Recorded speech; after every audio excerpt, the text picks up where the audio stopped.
Hi guys, today we'll talk about how can you select time of day on your school planner app. We're going to figure out the solution or know how you can do that on your app. So you just follow this with it's going to work with you. All you have to do, just go above this sign here, you click on it here. So then it's going to show for you a list like this here. Then all you have to do, so you just click here on settings here, click on it. So then it's going to take you to this is here. So then all you have to do, so you just click here on notifications, click on it here.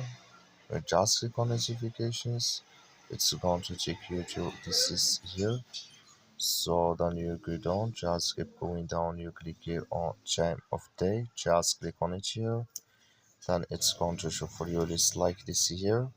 And here can you add a new time here, or here select time you have.